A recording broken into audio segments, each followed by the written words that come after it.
श्री स्वामी समर्थ. नमस्कार मंडळी, मी मीना तुळसकर. आज मी तुम्हाला पातोळे कसे बनवतात ते दाखवणार आहे. चला तर मग बघूया.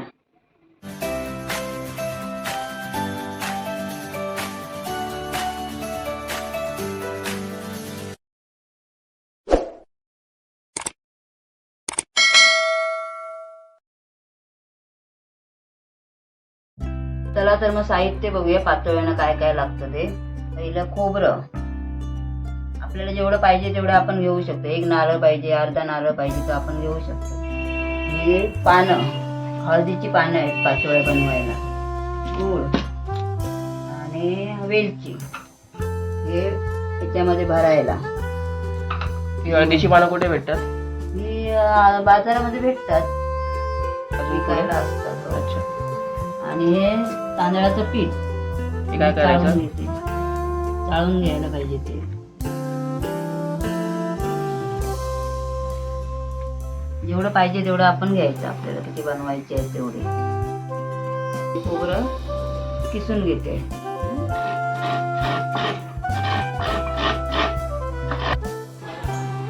हे गूळ असं बारीक करून घ्यायचं. हे माझ्याकडे सेंद्रिय गूळ आहे, तुम्ही कुठलाही गूळ घेऊ शकता.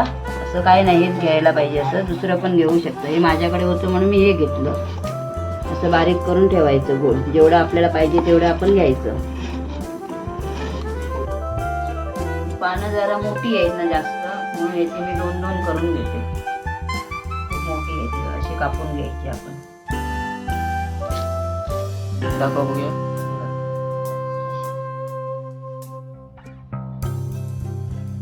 थोडस देठ कापून टाकते.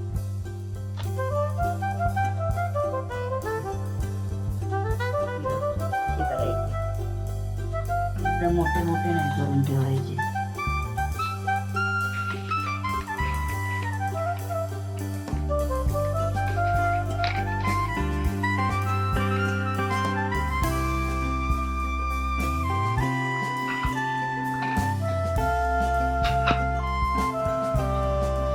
पिठाला थोडंसं पाणी टाकूया. मळायचं आहे ते. थोडंसं मीठ.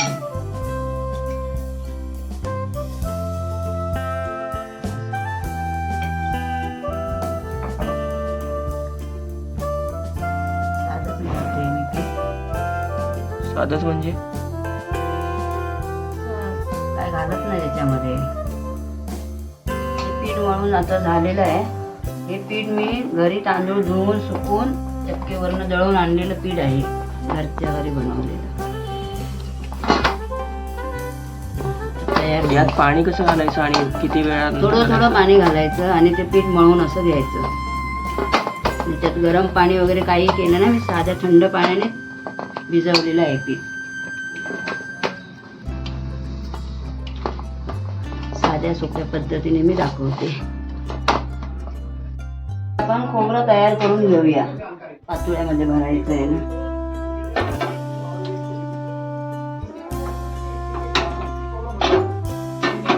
जरा गरम होऊ दे पातेलं. काय करणार? आता हे खोबरं हे करायचं आहे ना, मला मिक्स करायचं आहे गूळ खोबरं वगैरे. आता टाकून घेते.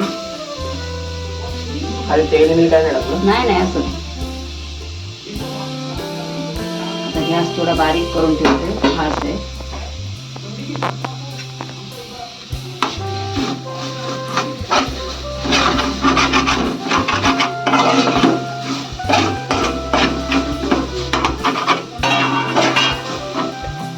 गूळ टाकते.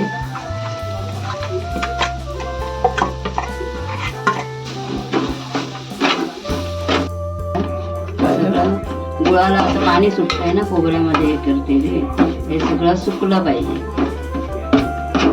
सुकं एकदम खोबरं झालं. पुरतं थोडंसं आहे बघ, एकदम थोडं किंचित थोडंसं मीठ टाकायचं.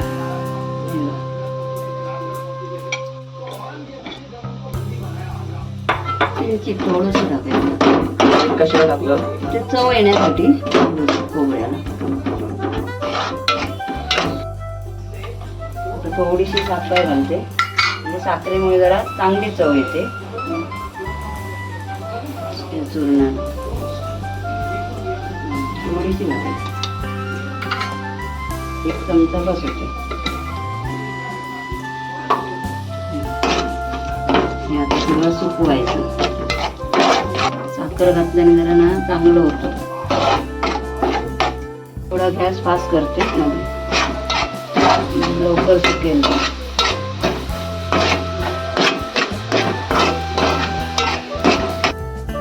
हे बघा हे खोबरं असं होत आलंय. आता बारीक करते जरा गॅस आणि थोडीशी वेलची टाकते.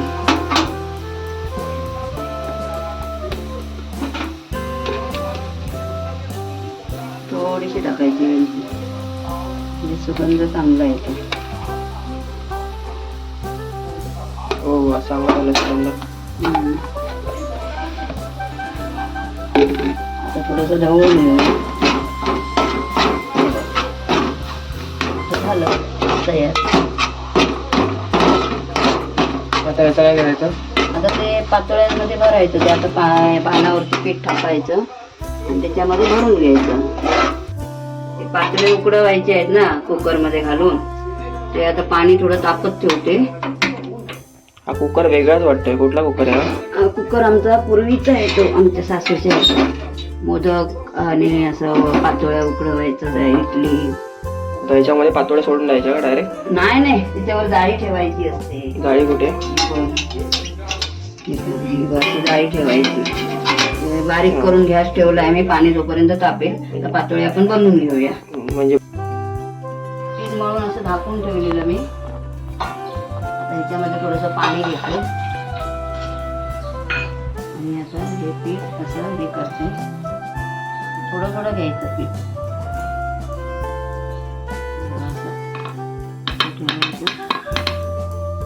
पाणी लावून लावून जरा असे पसरून घ्यायचे. जेवढं आपल्याला पाहिजे तेवढं आपण असे हे करून घ्यायचं.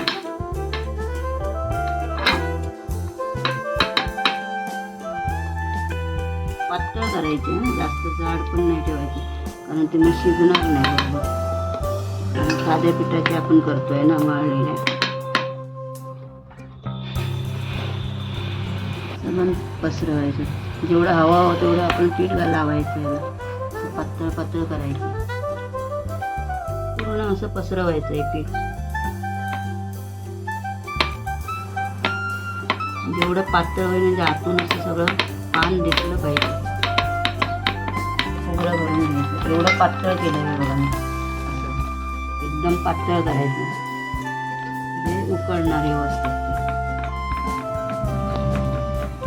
बोटाने असे दाबून दाबून घ्यायचे.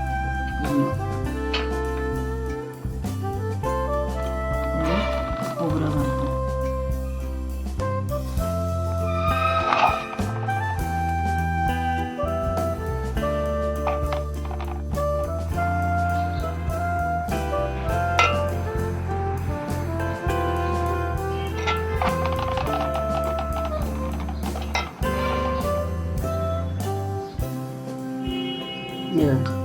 असं इथपर्यंत असं घालून घ्यायचं तिथे.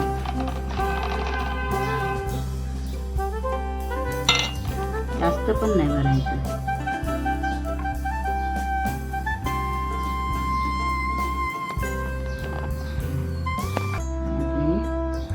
असं दाबून घ्यायचे.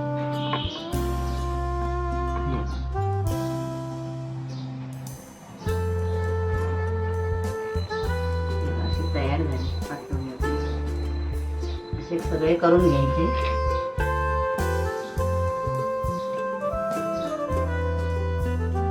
अशा प्रकारे सगळे पातोळे झाले. आता एक शेवटचा राहिला आहे, आता पूर्ण करते.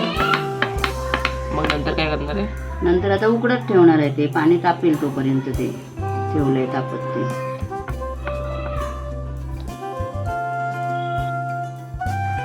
मम्मी आता हे पीठ उरलं, आता पिठाचं काय करणार आहे? आता याची भाकरी बनवणार मी. अच्छा. भाकरी बनवून टाकणार. काय पीठ फुकट जात नाही ते.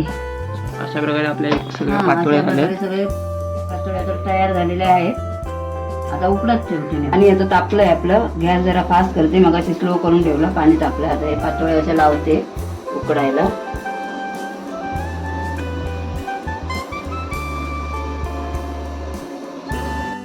पातळ असं ठेवलंय. आता हिरवी पानं आहे ना याची पिवळी होईपर्यंत अर्धा तास तरी उकडत ठेवायचं. आता हे झाकण मारून घेते. हे असं झाकण ठेवायचं आणि हे वरचं आणखी एक झाकण, म्हणजे ते चांगल्या उकडून येतील याच्यामध्ये. अर्धा तास असे उकळत ठेवायचे ते.